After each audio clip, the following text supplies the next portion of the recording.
नमस्कार ITR India YouTube channel रे आपण मान को स्वागत करुची मु प्रशांत अन्वेषा जहाँकि एक साप्ताहिक कार्यक्रम यह प्रत्येक गुरुवार दिन प्रसारित हेबो। अन्वेषा अंतर्गत आमे कोनोसी पुस्तक बा बही को पुनः उपस्थापन करिबु जहाँकि प्रिंट डिसेबल मानक पय उद्दिष्ट।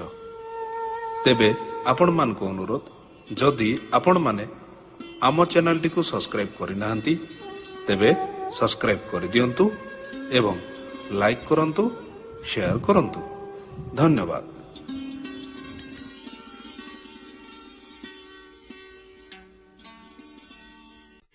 नमस्कार आईटीआर इंडिया आसंतु पढ़िबा प्रज्वलित मन जार लेखक डॉक्टर एपीजे अब्दुल कलाम। विषय 7 शक्तिर एकत्रीकरण। पृष्ठा 142। Determine that things can and shall be done and then we shall find the way. Abraham Lincoln. जो जिनिस करिहेबो एवं निश्चय संपादन करिहेबो ताहा स्थिरीकृत कर एवं तापरे आमे पथ पाइजिबा। Abraham Lincoln. जेउठी दक्ष प्रशासनिक व्यवस्था उच्चस्तरीय शिक्षा एवं विकासमूलक कार्य सर्वनिम्न राजनैतिक हस्तक्षेप रही सेठारे प्रगति द्रुततर बोली आमर अनुभूति रही कहे। मो दृष्टि विकास एक निरापत्ता कैन्द्रिक घटना अटे। दारिद्र्यरू खाद्य निरापत्ता, सामाजिक निरापत्ता एवं परे जातीय निरापत्ता। भारत 2020 पुस्तक आमे 5टी क्षेत्र चिन्हट करिछु जेउठारे समन्वित कार्य पई भारतर अंतस्थल दक्षता रही। पृष्ठा 143। एही 5टी भितरु कृषि और खाद्य प्रक्रियाकरण प्रथम अटे जेउठारे 36 कोटी टन खाद्य और कृषि जातीय उत्पादनर लक्ष्य आमे रखिछु। कृषि और कृषिभित्तिक खाद्य प्रक्रियाकरण विशेषकर मूल्य संयोग भैल्यू एडिशन माध्यम ग्रामांचल लोकमानक पई समृद्धि आनीपारिबो और अर्थनैतिक अभिवृद्धि त्वरान्वित करिबो। द्वितीय क्षेत्र शक्ति अटे। देशर समग्र अंचल एक विश्वसनीय विद्युत जोगाणर व्यवस्था निश्चिंत हेबा उचित। शिक्षा और स्वास्थ्य सेवा तृतीय क्षेत्र अटे। एठारे आमे जानिछु जे शिक्षा और स्वास्थ्य सेवा परस्पर संपर्कित अटे। दृष्टांत स्वरूप उच्च साक्षरता और उत्तम स्वास्थ्य सेवा केरल में लोकसंख्या ह्रास कर उत्तम जीवन निर्वाह प्रणाली एही राज्य रे विकसित कर तमिलनाडु रे जन्महार ह्रास आमे परिलक्षित करिछु। आंध्र प्रदेश उपरे आमर अध्ययन मध्य तद्रूप धारा सूचाई दिए। बिहार और उत्तर प्रदेश जोंठारे जनसंख्यार वृद्धि स्तर खूब उच्चरे अछि सेठारे मध्य एही धारा को नियोजित करिबारे आवश्यकता अछि। तथ्य और सूचना प्रजुक्ति विद्या चतुर्थ क्षेत्र अटे। आमर अंतस्थल दक्षता गुड़िक मध्यरु एहा अन्यतम एवं शिक्षार प्रसार और संपदर सृष्टि व्यतीत पछुआ अंचल गुड़िक रूपांतरित करिबारे एहार शक्ति रही। पृष्ठा 144। स्ट्राटेजिक सेक्टर पंचम क्षेत्र अटे। आणविक महाकाश एवं प्रतिरक्षा प्रजुक्ति विद्या सदृश क्षेत्र में अभिवृद्धि एही क्षेत्र भाग्यवशतः देखि पारिछि। एही 5टी क्षेत्र उपरे कार्यानुष्ठान और सेगुड़िकर उपयुक्त समन्वय खाद्य अर्थनीति सामाजिक एवं जातीय निरापत्ता अभिमुखे नहींजिब। गवेषणा और विकास अनुष्ठान विश्वविद्यालय शिल्प समाज एवं सरकार एवं एजेन्सी मध्य बलिष्ठ मिलित उद्यम दूरदृष्टिर रूपायितीकरण पई आवश्यक हेब। संयोगीकरण कनेक्टिविटी रे सफलतार चाबी रही। शिक्षा और स्वास्थ्य सेवार उन्नयन छोट परिवार एवं अधिक दक्ष श्रमशक्ति सृष्टि करिब। अधिक निजुक्ति और सामाजिक विकास पई यह मुख्य भूमिका ग्रहण करिपारिब। खाद्य प्रक्रियाकरण तथा कृषि रे उन्नति खाद्य निरापत्ता निजुक्ति सुजोग और द्रुत अर्थनैतिक वृद्धि घटाई पारिब। सूचना प्रजुक्ति विद्या सेक्टर रे अभिवृद्धि द्रुत अर्थनैतिक विकास पई सहाय्य करिबा संगे संगे विकासमूलक कार्य रे एक मुख्य भूमिका ग्रहण करिपारिब। समग्र सेक्टर पई विद्युत शक्ति निरापत्ता जोगाई देव।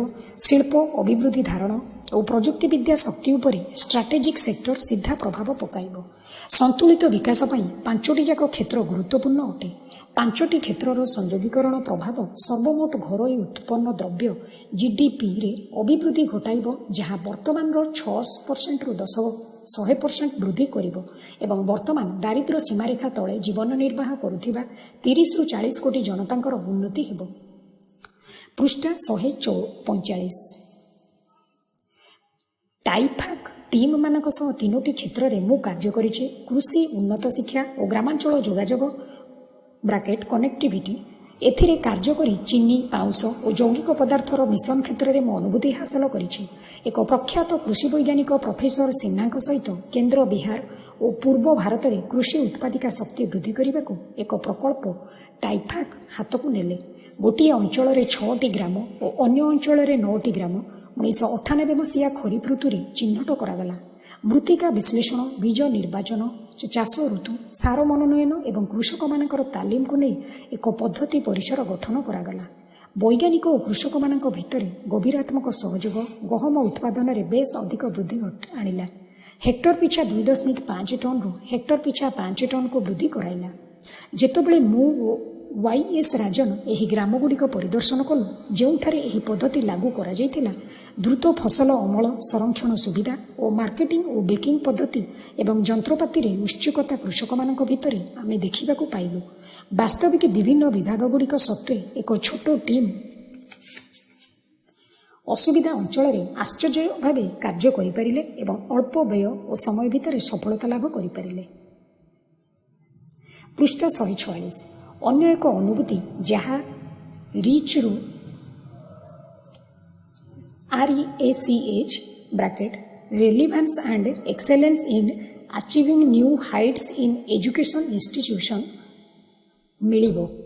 80 रु 100 केन्द्र प्रतिष्ठा करिबा एही मिशन रो लक्ष्य अटे जेउठारे एक समान शिक्षा कार्यक्रम व्यवस्था रहिबो एवं उत्कर्षता लाभ करिबा पई अंगीकारबद्धता रहिबो। एही उद्यमरे आवश्यक स्थले विभाग और जुग्म गवेषणा परस्पर भितर बदला बदली करी सेमाने एकजुट होई कार्य करिवे। एहार अंशस्वरूप core centres of relevance and excellence bracket core CORE Patiala Dibrugarh Mumbai Thanjavur और सूरत ठारे कृषि औद्योगिक बायोटेक्नोलोजी उन्नत कंप्यूटिंग और सूचना प्रक्रियाकरण पेट्रोल संरक्षण इंजीनियरिंग शिल्पीय निरापत्ता पर्यावरण इंजीनियरिंग एवं औषधीय वृक्षराजी क्षेत्र में स्थापित होइछि। रिच कार्यक्रम रे आमर अनुभूति हेउछि जे शिल्प सेमानकर आग्रह रहितिबा विशेष क्षेत्र में भाग नेबाकू चाहुछन्ति एवं कोर प्रतिष्ठा करिबा पई समुदाय खर्चर 40% अर्थ खटाइबाकू इच्छुक अछन्ति। प्रतिबदल रे सेमाने कुशली मानव शक्तिर सुविधा पाइबे एवं गवेषणार फल सेमानकू उपलब्ध हेबो। प्रजुक्ति विद्यार विकास एवं शिक्षार सहयोगी हेबाकू शिल्पगुड़िकर इच्छा आम भितर बहुल भाव विश्वास जन्माई पारिछि। पृष्ठ 147 मुख्य वैज्ञानिक परामर्शदाता कार्यालय रे डॉक्टर विजय राघवन को उपदेष्टा भावे देखि मु संतोष लाभ कली कारण से समन्वित शिक्षा पद्धति रे एक नेता भावे प्रस्फुटित हेबे। शिक्षा कार्यक्रम रे शिल्पगुड़िक को अंगाअंगी भावे जड़ित करिबा तांकर नूतन कार्य हेबो। पूर्वतन IIT मद्रास निर्देशक प्रोफेसर PV इंदिरेशनकर नेतृत्व में ग्रामांचल संयोगीकरण पर कार्यक्रम सृष्टि करिबार अन्य एक दृष्टांत रही। मु पूर्वर कही जे ग्रामांचल लोक मैंने सहरांचल को चली जाउछन्ति कारण से माने सहरांचल बहुत सुविधा सुजोग पाउछन्ति। एही सुओ को बंद करने को हेले ग्रामांचल विकास करने को पड़िबो एवं सहरांचल सहित सेमानकर जीवन निर्वाह रे समानत्व आनिबाकू पड़िबो। थरे नियुक्ति सुजोग सेठारे सृष्टि होई गले अर्थात प्रोफेसर इंदर सेन को नमूना अनुଯାयी सुविधा सुजोग सेठारे उपलब्ध हेले ग्रामांचल विकास जदिओ संपूर्ण प्रवचन को बंद करि परिबो नाही तथापि ग्रामांचल सहरांचल प्रवचन रे बाधा सृष्टि करिबो। जदि विभिन्न क्षेत्र में संयोगीकरण व्यवस्था करा जिवो तेबे वर्तमान मिलुथिबा अनेक टेक्नोलोजी ग्रामांचल विकास घटाई पारिबो। पूरा ब्रैकेट PURA भावे नामित ग्रामांचल विकास कार्यक्रम पर 4 प्रकार गत्यात्मक संयोजक ब्रैकेट डायनामिक कनेक्टिविटी धारणा जहाँ को PEEK कह जाए आमे प्रचलन कराइछु। पृष्ठ 148 फिजिक्स पदार्थ विज्ञान इलेक्ट्रोनिक्स इकोनॉमिक्स अर्थनीति एवं नॉलेज कनेक्टिविटी ज्ञान संयोजक अन्य एक गुरुत्वपूर्ण आवश्यक सूचना प्रजुक्ति विद्या चालित टेलीमेडिसिन अटे। गत वर्ष मे मासरे हैदराबाद स्थित केआर हॉस्पिटल परिदर्शन रे मु जाइथिनि। टेलीमेडिसिन परीक्षा पाई समग्र स्थान कर्ममुखर होइथिला एवं डाक्तर दूरसंचार इंजीनियर कंप्यूटर वैज्ञानिक और सॉफ्टवेयर विशेषज्ञ मानक द्वारा सभागृह परिपूर्ण होइथिला। रोगी मानक परीक्षा करने को पड़िला और टेलीमेडिसिन माध्यम से परामर्श दिगला। ଯକୃତ କାର୍ଯ୍ୟ ସମ୍ପାଦନା ପାଇଁ ରୋଗୀମାନଙ୍କର ଇଲେକ୍ଟ୍ରୋକାର୍ଡ଼ିଓଲୋଜି ଓ ପରୀକ୍ଷା କରାଗଲା। ସବୁଠୁ ନୂଆ କଥା ହେଲା ଯେ ରୋଗୀମାନେ ଦୂର ସ୍ଥାନରେ ଥିଲେ କିନ୍ତୁ ସେମାନଙ୍କର ରୋଗ ନିରୂପଣ ହାଇଦ୍ରାବାଦରେ ହୋଇଥିଲା। ଉପଗ୍ରହ ଜରିଆରେ ଡାକ୍ତର ଓ ରୋଗୀ ପରସ୍ପର କଥାବାର୍ତ୍ତା କରିଲେ। ଇସିଜି ତଥ୍ୟ ECG data high resolution image transfer ପଦ୍ଧତିରେ ବିନିମୟ ହେଲା ଏବଂ ରୋଗୀର ଚିକିତ୍ସା ସମ୍ବନ୍ଧୀୟ ତଥ୍ୟ ଠିକ୍ ସମୟରେ ଉପସ୍ଥାପନ କରାଗଲା। ବହୁ ଦୂରରେ ଥିବା ଚିକିତ୍ସାଳୟର ରୋଗୀମାନଙ୍କର ହୃତ୍ପିଣ୍ଡ ଓ ଯକୃତର କାର୍ଯ୍ୟ ସମ୍ପାଦନାର ଅଲ୍ଟ୍ରାସାଉଣ୍ଡ ଚିତ୍ର ମୁଁ ଦେଖିପାରିଲି, ଯେଉଁଥିରେ ବିଶେଷଜ୍ଞମାନେ ମଧ୍ୟ ସେମାନଙ୍କର ମତ ଦେଉଥିଲେ। ପୃଷ୍ଠା 149। ଯେଉଁ ସ୍ଥାନରେ ବଡ଼ ସହରର ଚିକିତ୍ସା ସୁବିଧା ନାହିଁ, ଏହାରି ମାଧ୍ୟମରେ ସ୍ୱାସ୍ଥ୍ୟସେବା ପହଞ୍ଚାଇ ହେବ ବୋଲି ମୋତେ ଖୁବ୍ ପ୍ରତୀୟମାନ ହେଲା। ଗ୍ରାମାଞ୍ଚଳରେ ଉନ୍ନତ ଚିକିତ୍ସା ପ୍ରଯୁକ୍ତିବିଦ୍ୟା ଏହି ଟେଲିମେଡିସିନ ପହଞ୍ଚାଇ ଦେବ ଓ ପ୍ରାଥମିକ ସ୍ୱାସ୍ଥ୍ୟସେବା କେନ୍ଦ୍ର, ଆଞ୍ଚଳିକ ଚିକିତ୍ସାଳୟ, ଜିଲ୍ଲା ଚିକିତ୍ସାଳୟ ଓ ରାଜ୍ୟ ରାଜଧାନୀରେ ରହିଥିବା ବିଶେଷଜ୍ଞ ଚିକିତ୍ସାଳୟଗୁଡ଼ିକୁ ଏହା ସଂଯୁକ୍ତ କରିବ। ଇଞ୍ଜିନିୟରିଂ ଓ ଚିକିତ୍ସା ବିଜ୍ଞାନକୁ ଏକାଠି କରି ଜଣେ ରୋଗୀକୁ ଏହା କିପରି ଚିକିତ୍ସା କରିପାରୁଛି ଦେଖି ମୁଁ ଖୁବ୍ ଆକର୍ଷିତ ହେଲି। କାରଣ ଦୂରତା ସତ୍ତ୍ୱେ ଉନ୍ନତ ଉପଗ୍ରହ ଦୂରସଞ୍ଚାର ଓ ତଥ୍ୟ ପ୍ରେରଣ ବ୍ୟବସ୍ଥାକୁ ବ୍ୟବହାର କରି ରୋଗୀକୁ ଏହାଦ୍ୱାରା ଚିକିତ୍ସା କରାଯାଇପାରିବ। 1990 ମସିହାର ଘଟଣା। ମୋର ଜଣେ ବନ୍ଧୁଙ୍କର ସୁପାରିଶ ଅନୁଯାୟୀ ମଦୁରାଇଠାରେ ଅବସ୍ଥିତ ଅରବିନ୍ଦ ଚକ୍ଷୁ ଚିକିତ୍ସାଳୟକୁ ମୋର ଚକ୍ଷୁ ପରୀକ୍ଷା ଓ ଚିକିତ୍ସା ପାଇଁ ଯାଇଥିଲି। ପ୍ରବେଶ କରିବା ସମୟରେ ମୁଁ ରୋଗୀମାନଙ୍କର ଏକ ଧାଡ଼ି ଦେଖିଲି ଏବଂ ସେହି ଧାଡ଼ିରେ ଠିଆ ହେଲି। ଧାଡ଼ି ବଡ଼ ଲମ୍ବା ଥିଲା କିନ୍ତୁ ଏହା ଖୁବ୍ ଶୀଘ୍ର ଗତି କରୁଥିଲା ଏବଂ ଅଧଘଣ୍ଟାଏ ଭିତରେ ମୋର ପାଳି ପଡ଼ିଲା ଓ ଡକ୍ଟର ଜି ନାଟଚିୟାର ମୋତେ ପରୀକ୍ଷା କଲେ ଏବଂ ଚିକିତ୍ସା ପାଇଁ ସୁପାରିଶ କଲେ। ତାହା ହେଲା ଡାକ୍ତରଖାନାରେ ଭର୍ତ୍ତି ପାଇଁ ମୁଁ ଟଙ୍କା ଜମା କରିବାକୁ ଚାଲିଗଲି, କିନ୍ତୁ ମୋ ପାଖରେ ଟଙ୍କା ନଥିବାରୁ ମୁଁ ଚେକ୍ ଜମା କରିବାକୁ ଚାହିଁଲି, କିନ୍ତୁ କାଉଣ୍ଟରରେ ବସିଥିବା ଝିଅଟି ଚେକ୍ ଗ୍ରହଣ କରିବ ନାହିଁ ବୋଲି ସଫା ମନା କରିଦେଲା। ପୃଷ୍ଠା 150। ମୁଁ ଡକ୍ଟର ନାଟଚିୟାରଙ୍କ ପାଖକୁ ପୁନଶ୍ଚ ଗଲି ଓ ମୁଁ ମୋର ଅସୁବିଧା ବିଷୟରେ କହିଲି। ସେ ରାଜି ହେଲେ ଓ ମୋତେ ଡାକ୍ତରଖାନାରେ ଭର୍ତ୍ତି କରିଲେ। ମୋର ଚିକିତ୍ସା ହେଲା ଓ କିଛି ଦିନ ପରେ ମୋତେ ଡାକ୍ତରଖାନାରୁ ବିଦାୟ ଦିଆଗଲା। କିଛି ଦିନ ପରେ ମୁଁ ଡକ୍ଟର ନାଟଚିୟାରଙ୍କଠାରୁ ଏକ ଚିଠି ପାଇଲି, ଯେଉଁଥିରେ ମୋତେ ସେ ଚିହ୍ନି ପାରିନଥିବାରୁ କ୍ଷମା ପ୍ରାର୍ଥନା କରିଥିଲେ। ହସ୍ପିଟାଲରୁ ବିଦାୟ ନେବା ପରେ ମୋର ନିରାପତ୍ତା ରକ୍ଷୀମାନେ ମୋ ବିଷୟରେ ଯେତେବେଳେ ସେଠାରେ ପଚାରିଲେ, ସେତେବେଳେ ଡକ୍ଟର ନାଟଚିୟାର ଜାଣିବାକୁ ପାଇଥିଲେ। ସେହି ପ୍ରଥମ ପରିଦର୍ଶନ ପରେ ବହୁ ସମୟରେ ମୁଁ ସେହି ଚିକିତ୍ସାଳୟକୁ ଯାଇଛି। ଡକ୍ଟର ନାଟଚିୟାରଙ୍କର ଭାଇ ଡକ୍ଟର ଜି ଭେଙ୍କଟସ୍ୱାମୀ ମୋର ଜଣେ ଉତ୍ତମ ବନ୍ଧୁ ଓ ମୁଁ ଯେତେବେଳେ ମଦୁରାଇ ଯାଏ ତାଙ୍କ ସହିତ ନିଶ୍ଚିନ୍ତ ଭାବେ ସାକ୍ଷାତ କରିଥାଏ। ଡକ୍ଟର ଭେଙ୍କଟସ୍ୱାମୀ ଓ ତାଙ୍କର କାର୍ଯ୍ୟ ପ୍ରତି ଅଙ୍ଗୀକାରବଦ୍ଧତା ବିଷୟରେ ମୁଁ ଅଳ୍ପ କିଛି ଏଠାରେ କହିବାକୁ ଚାହୁଁଛି। 2001 ମସିହାରେ ଅରବିନ୍ଦ ଚକ୍ଷୁ ଚିକିତ୍ସାଳୟକୁ 13 ଲକ୍ଷ ରୋଗୀ ବାହ୍ୟ ଚିକିତ୍ସା ପାଇଁ ଆସିଥିଲେ।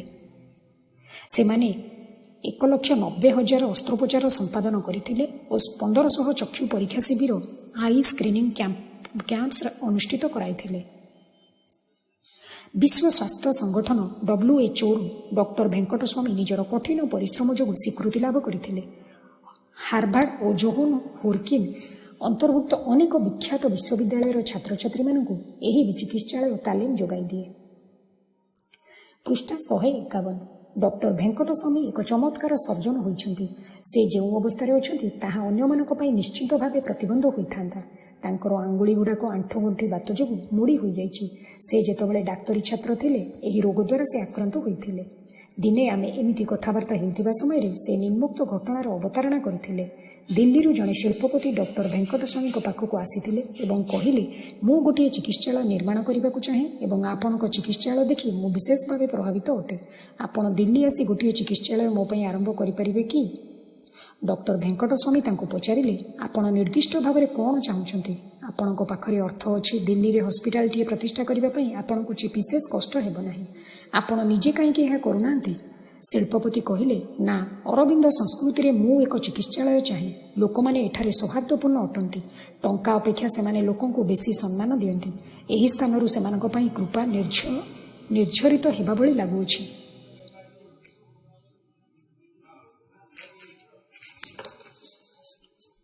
ପୃଷ୍ଠା 152। ମୋର ନିଜର ଅନୁଭୂତି ମଧ୍ୟ ଏହା। ଅରବିନ୍ଦ ଅନୁଭୂତିରେ ମୁଁ ପଥ ଦେଖିବାକୁ ପାଏ ଯେ ଆମମାନଙ୍କୁ ସେହି ପଥ ଅନୁସରଣ କରିବାକୁ ହେବ, ଯାହାଙ୍କ ସତ୍ୟକର୍ମର ଶକ୍ତିଶାଳୀ ଯନ୍ତ୍ରରେ ନିଜର ଜୀବନକୁ ରୂପାନ୍ତରିତ କରିବାର ଏକ ପଥ ଅଟେ। ଔଷଧ କ୍ଷେତ୍ରରେ ଯେମିତି ହେଲା, କୃଷି ଭଳି ବିଭିନ୍ନ କ୍ଷେତ୍ରରେ ପ୍ରଯୁକ୍ତିବିଦ୍ୟାକୁ ଆମେ ବ୍ୟବହାର କରିପାରିବା, କିନ୍ତୁ ଲୋକମାନଙ୍କୁ ସହାୟତା କରିବା ଓ ସେମାନଙ୍କର ଆବଶ୍ୟକତା ପୂରଣ କରିବା ଆମର ଉଦ୍ଦେଶ୍ୟ ହେବା ଉଚିତ। ଉନ୍ନତ ଭାରତର ପରିକଳ୍ପନା ସ୍ୱପ୍ନ କେବଳ ହିଁ ସାକାର ହୋଇପାରିବ ଯଦି ଆମେ ସ୍ୱୀକାର କରିବା ଯେ ସମ୍ପଦ ଉତ୍ପାଦନ ଓ ସମ୍ପଦ ରକ୍ଷାକରଣ ଏକ ମୁଦ୍ରାର ଦୁଇ ପାର୍ଶ୍ୱ ଅଟେ। ଏକ ରାଷ୍ଟ୍ରର ସମ୍ପଦ ଏହାର ଲୋକମାନଙ୍କର ସ୍ୱେଦ ଓ କଠିନ ପରିଶ୍ରମର ପ୍ରତିନିଧିତ୍ୱ କରେ।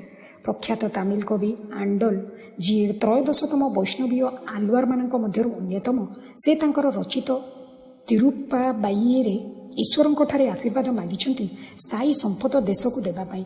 ବିକାଶ ଅଭିମୁଖେ ଏକ ସମନ୍ୱିତ ଉଦ୍ୟମ ମାଧ୍ୟମରେ ଏହା କେବଳ ସମ୍ଭବ ହୋଇପାରିବ। ବିଭିନ୍ନ ମନ୍ତ୍ରଣାଳୟମାନଙ୍କର କାର୍ଯ୍ୟକଳାପ ଦୃଷ୍ଟିରେ ରଖି ବ୍ୟକ୍ତିଗତ ଭାବେ ଯୋଜନାକାରୀମାନେ ଦେଖନ୍ତି ଏବଂ ସେମାନଙ୍କର କାର୍ଯ୍ୟ ଯୋଜନାକୁ ମଞ୍ଜୁର କରନ୍ତି।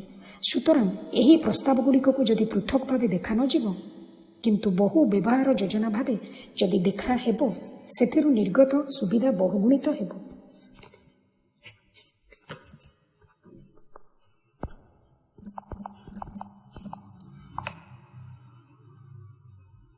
ପୃଷ୍ଠା 153। ତେଣୁ ଏକ ଟେକ୍ନୋଲୋଜି ସାମଗ୍ରୀ କିମ୍ବା ସେବା ଯାହା କୌଣସି ଏକ ନିର୍ଦ୍ଦିଷ୍ଟ ବିଭାଗ ମନ୍ତ୍ରଣାଳୟ କାର୍ଯ୍ୟକ୍ରମରୁ ଉଦ୍ଭବ ହୋଇଥିବ, ତେବେ ସେହିଗୁଡ଼ିକକୁ ଯୋଜନା ମଞ୍ଜୁରୀ ସମୟରେ ଅନ୍ୟ ବିଭାଗ ମନ୍ତ୍ରଣାଳୟକୁ ପଠାଇଦେବା ଉଚିତ। ଯୋଜନା ସ୍ତରରେ ଏହା ଆବଶ୍ୟକୀୟ ସମନ୍ୱୟ ପ୍ରଦାନ କରିବ। ଏତାଦୃଶ ଆପ୍ରୋଚ୍ ପ୍ରଣାଳୀ ମଧ୍ୟ ତଳ ସ୍ତରରେ ପ୍ରତିଷ୍ଠା ହେବା ଉଚିତ। ଏକ ସମନ୍ୱିତ ମିଶନ ଓ ଆପ୍ରୋଚ୍ ସବୁ କାର୍ଯ୍ୟାନୁଷ୍ଠାନଗୁଡ଼ିକକୁ ଏକାଠି କରି ସମ୍ପଦ ସୃଷ୍ଟି କରିପାରିବା ସଙ୍ଗେ ସଙ୍ଗେ ସମ୍ପଦକୁ ମଧ୍ୟ ରକ୍ଷା କରିପାରିବ। ଏହା ହିଁ ଏକ ଉନ୍ନତ ରାଷ୍ଟ୍ରର ପ୍ରତୀକ ଅଟେ ଓ ଉନ୍ନତ ଭାରତ ପାଇଁ ଏହା ଏକ ମୁଖ୍ୟ ପନ୍ଥା ଅଟେ। ଏହାର ଶିଳ୍ପଗୁଡ଼ିକର ଆନ୍ତର୍ଜାତିକ କ୍ଷେତ୍ରରେ ପ୍ରତିଯୋଗିତା କରିପାରିବାର ଦକ୍ଷତା ଗୋଟିଏ ବିକଶିତ ରାଷ୍ଟ୍ରର ଅନ୍ୟ ଏକ ଦିଗ ଅଟେ। ଘରୋଇ ମାର୍କେଟର ଆବଶ୍ୟକତା କେବଳ ଯେ ଏହା ମେଣ୍ଟାଏ ନାହିଁ, ବରଂ ଦେଶ ବାହାରେ ଏକ ବଡ଼ ବଜାର ସୃଷ୍ଟି କରିବାର ଲକ୍ଷ୍ୟ ମଧ୍ୟ ଏହା ରଖିଥାଏ।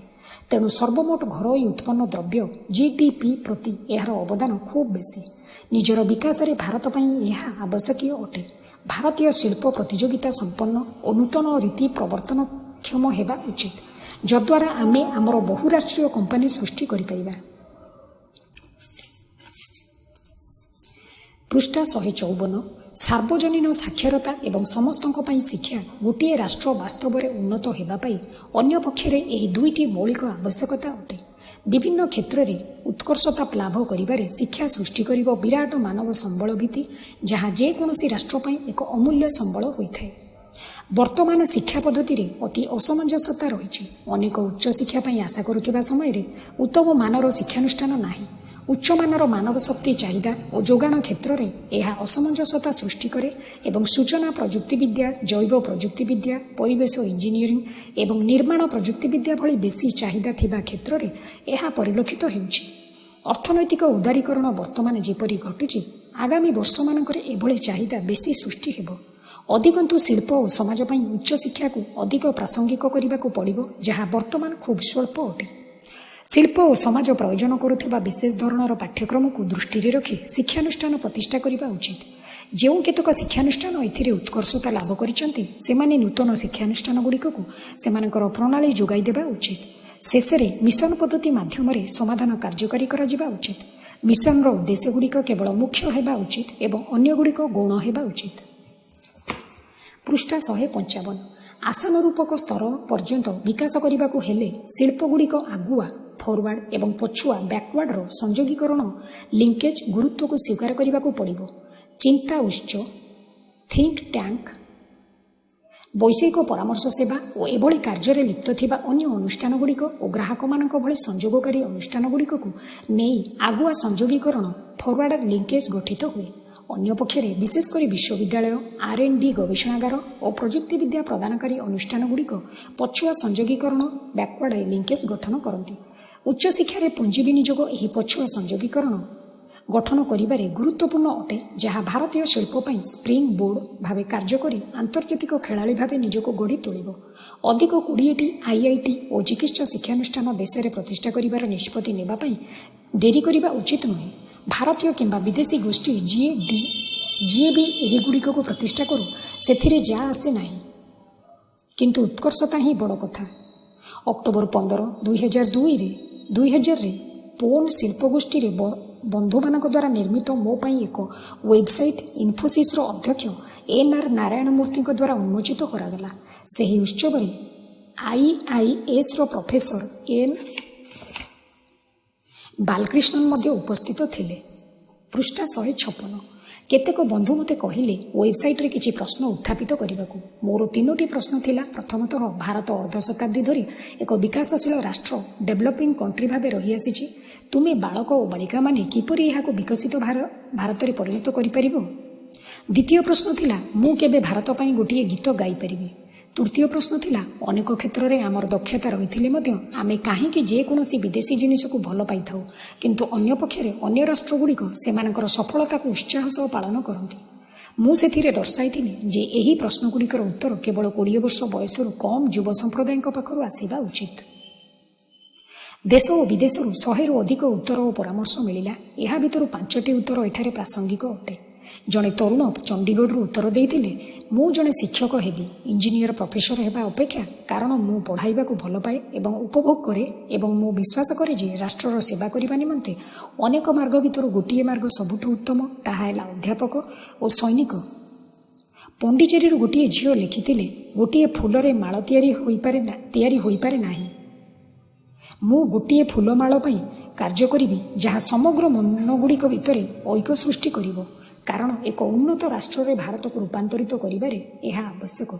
ଗୋଆର ଜଣେ 20 ବର୍ଷୀୟ ଯୁବକ ଉତ୍ତର ଦେଇଥିଲେ, ଗୋଟିଏ ଇଲେକ୍ଟ୍ରନ୍ ଅନବରତ ନିଜର ଅକ୍ଷ ଚାରିପାଖରେ ଘୂରିଲା ବେଳେ ମୁଁ ମୋ ରାଷ୍ଟ୍ର ପାଇଁ ଅନବରତ ଆଜିଠୁ କାର୍ଯ୍ୟ କରିବି। ପୃଷ୍ଠା 157। ମୁଁ ଯେଉଁ ଦ୍ୱିତୀୟ ପ୍ରଶ୍ନ ଉତ୍ଥାପିତ କରିଥିଲି ତାରି ଉପରେ କେନ୍ଦ୍ର କରି ଆଟଲାଣ୍ଟାରୁ ଜଣେ ଯୁବକ ଲେଖିଥିଲେ, ଆବଶ୍ୟକ ସ୍ଥଳେ ଭାରତ ଯେତେବେଳେ ଅନ୍ୟ ରାଷ୍ଟ୍ରମାନଙ୍କ ଉପରେ ପ୍ରତିବନ୍ଧ ସାଙ୍କସନ୍ ଜାହିର କରିପାରିବ, ତେବେ ମୁଁ ଭାରତର ଗୀତି ଗାନ କରିବି। ତରୁଣ ଯୁବକ ଏଠାରେ ଯାହା କହିବାକୁ ଚାହୁଁଛନ୍ତି ତାହା ହେଲା, ଭାରତର ଅର୍ଥନୈତିକ ଶକ୍ତି ଜାତୀୟ ଶକ୍ତି ସହ ସମୃଦ୍ଧି ଆଣିପାରିବ। ଉତ୍ତର ପ୍ରଦାନକାରୀମାନଙ୍କ ମଧ୍ୟରୁ 30% ବ୍ୟକ୍ତି ପଞ୍ଚମ ଉତ୍ତରରେ ଆମ ଜନଜୀବନର ବିଭିନ୍ନ ଦିଗରେ ଅଧିକ ସ୍ୱଚ୍ଛଳତା ରହିବା ନିହାତି ଦରକାର ବୋଲି କହିଛନ୍ତି। ଗୋଟିଏ ତାତ୍ପର୍ଯ୍ୟପୂର୍ଣ୍ଣ ବିଷୟ ସାଧାରଣତଃ ଦୃଷ୍ଟିଗୋଚର ହୁଏ ନାହିଁ, ତାହା ହେଲା ଯେ ଭାରତରେ 70 କୋଟି ଲୋକ 35 ବର୍ଷ ବୟସ ସୀମା ତଳେ ରହିଛନ୍ତି। ଏହି 70 କୋଟି ଲୋକ ଆଗ୍ରହ, ଦକ୍ଷତା ଓ ଉତ୍ସାହ ସହିତ ରାଷ୍ଟ୍ରକୁ ମହାନତା ଅଭିମୁଖେ ନେଇପାରିବେ।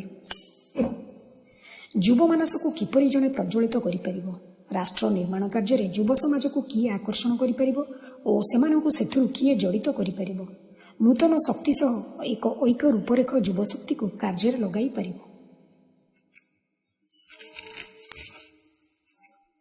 ପୃଷ୍ଠା 158। ସ୍ୱଚ୍ଛଳତା ଓ ମୂଲ୍ୟବୋଧ ବିଷୟବସ୍ତୁ ମୋ ମନରେ ଗାନ୍ଧିଜୀଙ୍କୁ ସ୍ମରଣ କରାଇଦେଲା। ଗାନ୍ଧିଜୀଙ୍କର ନାତୁଣୀ ସୁମିତ୍ରା କୁଲକର୍ଣ୍ଣୀଙ୍କୁ ମୁଁ ଦିଲ୍ଲୀରେ ସାକ୍ଷାତ କରିଥିଲି। ମୁଁ ତାଙ୍କୁ ପଚାରିଲି, ସୁମିତ୍ରାଜୀ, ଜନଜୀବନରେ ସାଧୁତା ବିଷୟରେ ଏକ ନିର୍ଦ୍ଦିଷ୍ଟ ଘଟଣା କିଛି ଥିଲା କି, ଯାହା ଆପଣ ନିଜର ଜେଜେଙ୍କ ଜୀବନରୁ ଦେଖି ବର୍ତ୍ତମାନ ସୁଦ୍ଧା ତାକୁ ସ୍ମରଣ କରୁଛନ୍ତି? ସେ ମୋତେ ଏହି କାହାଣୀ ଶୁଣାଇଲେ। ପ୍ରତିଦିନ ଆପଣମାନେ ଶୁଣିଥିବେ, ମହାତ୍ମା ଗାନ୍ଧୀ ସନ୍ଧ୍ୟା ସମୟରେ ଏକ ନିର୍ଘଣ୍ଟ ସମୟରେ ପ୍ରାର୍ଥନା କରନ୍ତି। ପ୍ରାର୍ଥନା ଶେଷରେ ହରିଜନ ଓ ଅନ୍ୟମାନଙ୍କର କଲ୍ୟାଣ ପାଇଁ ସ୍ୱେଚ୍ଛାକୃତ ଦାନ ସଂଗ୍ରହ କରାଯାଏ। ଗାନ୍ଧିଜୀଙ୍କର ଶିଷ୍ୟମାନେ ସବୁ ବର୍ଗର ଲୋକମାନଙ୍କ ପାଖରୁ ଯେଉଁ ଦାନ ଗ୍ରହଣ କରୁଥିଲେ, ଗାନ୍ଧିଜୀଙ୍କ ଦ୍ୱାରା ମନୋନୀତ କେତେଜଣ ସଦସ୍ୟ ଏହି ଅର୍ଥରାଶିକୁ ଗଣୁଥିଲେ। ରାତ୍ରଭୋଜନ ପୂର୍ବରୁ ଅର୍ଥରାଶିର ପରିମାଣ ଗାନ୍ଧିଜୀଙ୍କୁ ଜଣାଇ ଦିଆଯାଉଥିଲା। ପରଦିନ ବ୍ୟାଙ୍କରୁ ଜଣେ ଭଦ୍ରବ୍ୟକ୍ତି ଆସୁଥିଲେ ଏବଂ ଜମା ପାଇଁ ସେ ଟଙ୍କା ନେଇଯାଉଥିଲେ। ଥରେ ସେ ଭଦ୍ରବ୍ୟକ୍ତି ଜଣାଇଲେ ଯେ ତାଙ୍କୁ ଯେଉଁ ଟଙ୍କାର ପରିମାଣ ଦିଆଯାଇଥିଲା ଏବଂ ଗତ ରାତ୍ରିରେ ଗାନ୍ଧିଜୀଙ୍କୁ ଯେଉଁ ଟଙ୍କାର ପରିମାଣ ଜଣାଇ ଦିଆଯାଇଥିଲା ତା ଭିତରେ ଅଳ୍ପ ପଇସାର ପାର୍ଥକ୍ୟ ଥିଲା। ଗାନ୍ଧିଜୀ ଏହା ଶୁଣି ଏଭଳି ଦୁଶ୍ଚିନ୍ତାରେ ପଡ଼ିଲେ ଯେ ସେ ସଙ୍ଗେ ସଙ୍ଗେ ଉପବାସ ଆରମ୍ଭ କଲେ ଏବଂ କହିଲେ, ଏହା ଗରିବମାନଙ୍କର ଦାନ ଏବଂ ଏଥିରୁ କମେଇ ଦେବା ଆମର କର୍ତ୍ତବ୍ୟ ନୁହେଁ। ପୃଷ୍ଠା 159। ଜନଜୀବନରେ ପବ୍ଲିକ୍ ଲାଇଫ୍ ଏହି ଘଟଣା ସ୍ୱଚ୍ଛତାର ଏକ ଅନନ୍ୟ ଦୃଷ୍ଟାନ୍ତ ଅଟେ। ବାସ୍ତବିକ ଏହି ଦେଶରେ ଆମେ ସବୁଠୁ ଉତ୍ତମ ଓ ସବୁଠୁ ମନ୍ଦ ଜିନିଷ ପରିଲକ୍ଷିତ କରୁଛେ। ଆମର ପିତାମାତାମାନେ ଯେମିତି ସ୍ୱାଧୀନତା ସଂଗ୍ରାମ ଲଢ଼ିଥିଲେ, ଆମେମାନେ ବିଶେଷ କରି ଆଜିର ଯୁବ ସମାଜ ଏକ ସ୍ୱଚ୍ଛ ଭାରତ ପାଇଁ ଆନ୍ଦୋଳନ ଆରମ୍ଭ କରିବା ଉଚିତ। ସ୍ୱଚ୍ଛତା ବିକାଶର ମୂଳଦୁଆ ଅଟେ। ସ୍ୱାଧୀନତା ଦିନଠାରୁ ଆମେ ପ୍ରଗତି ସମ୍ବନ୍ଧରେ ଆଲୋଚନା କରିଛୁ। କୃଷିରେ ଆମେ ଆତ୍ମନିର୍ଭରଶୀଳ, ଦୁଗ୍ଧ ଉତ୍ପାଦନରେ ଆମେ ବିଶ୍ୱରେ ଅଗ୍ରଣୀ, ଶିଳ୍ପ ବିକାଶ ଓ ଅନ୍ୟାନ୍ୟ କ୍ଷେତ୍ରରେ ବହୁତ ଅଗ୍ରଗତି କରିଛୁ। ତଥାପି ଶହ ଶହ ରାଷ୍ଟ୍ରଗୁଡ଼ିକ ଭିତରେ ଆମେ ଏକ ବିକାଶଶୀଳ ରାଷ୍ଟ୍ର ହୋଇ ରହିଗଲୁ। ସୁତରାଂ ଆଜି ପ୍ରତିଯୋଗିତା ଦୃଷ୍ଟିକୋଣରୁ ଆମେ ଆଜି କେଉଁଠି ଦଣ୍ଡାୟମାନ ତାହା ବୁଝିବା ଖୁବ୍ ଗୁରୁତ୍ୱପୂର୍ଣ୍ଣ। ଅର୍ଥନୈତିକ ଅଭିବୃଦ୍ଧିର କ୍ରମାଗତ ଉଚ୍ଚ ହାର ଲାଭ କରିବା ଏକ ରାଷ୍ଟ୍ରର ଦକ୍ଷତା ଭାବେ ରାଷ୍ଟ୍ରର ପ୍ରତିଯୋଗିତାକୁ ବର୍ଣ୍ଣନା କରାହୋଇଯାଇଛି। ସେହି ମାପକାଠିକୁ ପାଥେୟ କରି ବିଶ୍ୱ ଅର୍ଥନୈତିକ ଫୋରମ ୱାର୍ଲଡ ଇକୋନୋମିକ୍ ଫୋରମ୍ ଆନ୍ତର୍ଜାତିକ ପ୍ରତିଯୋଗିତା ସମ୍ବନ୍ଧୀୟ ରିପୋର୍ଟ ପ୍ରସ୍ତୁତି କରିଥିଲେ।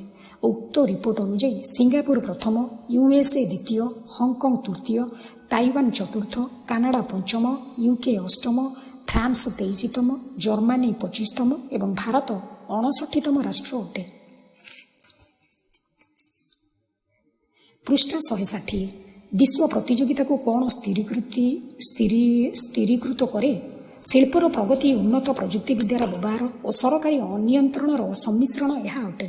ସମଗ୍ର ସର୍ବମୋଟ ଘରୋଇ ଉତ୍ପନ୍ନ ଦ୍ରବ୍ୟ GDP କ୍ଷେତ୍ରରେ ଆମେ ବିଶ୍ୱରେ 12ଶ ସ୍ଥାନରେ ଅଛୁ।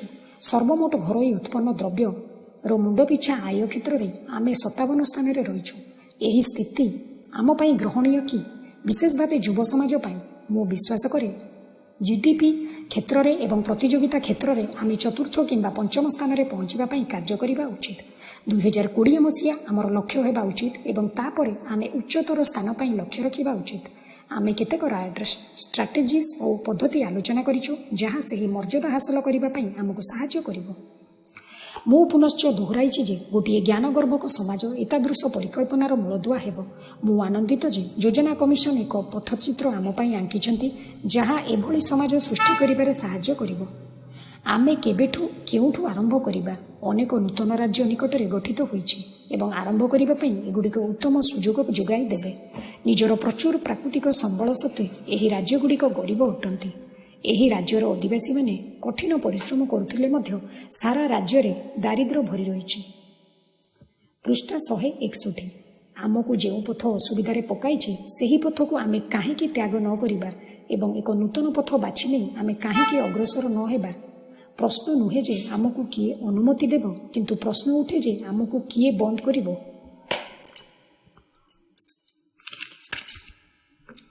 ପୃଷ୍ଠା 162। ସାରାଂଶ। ଆମର କାର୍ଯ୍ୟକ୍ରମ ଓ ନୀତିଗୁଡ଼ିକକୁ ଏକ ମିଶନରେ ପରିଣତ କରି ସେଗୁଡ଼ିକକୁ ସଫଳତା ପାଇଁ କାର୍ଯ୍ୟକାରୀ କରିବା ଆବଶ୍ୟକ। ପ୍ରଗତି ଦ୍ରୁତଗାମୀ ଓ ସୁଦୂର ପ୍ରସାରୀ ହୋଇପାରିବ ନାହିଁ ଯଦି ମାର୍ଗ ଖାତରେ ପରିପୂର୍ଣ୍ଣ ହୋଇଥିବ। ପ୍ରଚୁର ଜାତୀୟ ସମ୍ବଳ, ମାନବ ଓ ସାମଗ୍ରୀକୁ ପୂର୍ଣ୍ଣ ବିନିଯୋଗ କରିବାକୁ ହେବ।